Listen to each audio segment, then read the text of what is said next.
Le 10 février 1998, c'est la loi portant sur la création des 35 heures et donc la réduction du temps de travail.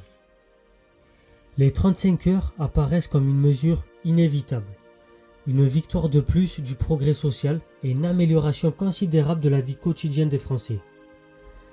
Bien sûr, le terme progrès social a soulevé autant de débats que de polémiques à l'époque. Pour les uns, il s'agit bien évidemment d'un progrès. Il s'agit aussi du titre de gloire du ministère Jospin, je vous rappelle, de 1997 à 2002. Pour les autres, cette loi constitue un accélérateur du déclin français. Ces lois Aubry, du nom de la ministre alors chargée du dossier, ont-elles été bénéfiques ou bien ont-elles nui au pays? Mais aujourd'hui, on ne va pas traiter de cette question. Bien sûr, en fonction des économistes, qu'ils soient néolibéraux ou néo-keynésiens, la réponse sera différente. On peut en revanche apporter une autre réponse, c'est-à-dire qu'un certain nombre de remarques peuvent être formulées quant aux conditions dans lesquelles ces lois ont été préparées à l'époque et aussi leurs conséquences imprévues sur le quotidien des Français.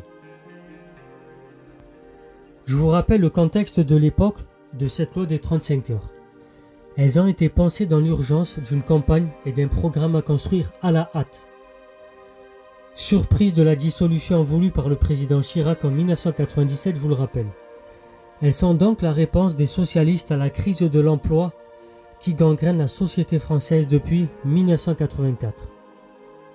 C'est une réponse assez malthusienne qui ne doit rien à l'idée d'une réduction du temps de travail en réalité par confort et par principe.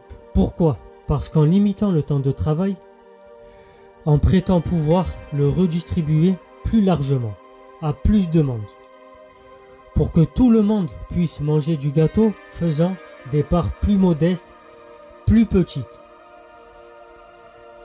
Certains diront à l'époque que la réglementation des heures supplémentaires est inévitable et liberticide.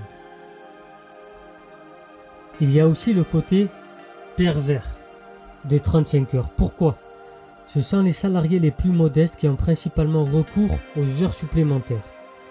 Et donc les supprimer revient parfois à diminuer 40% des revenus disponibles. Ça, c'est un choix politique.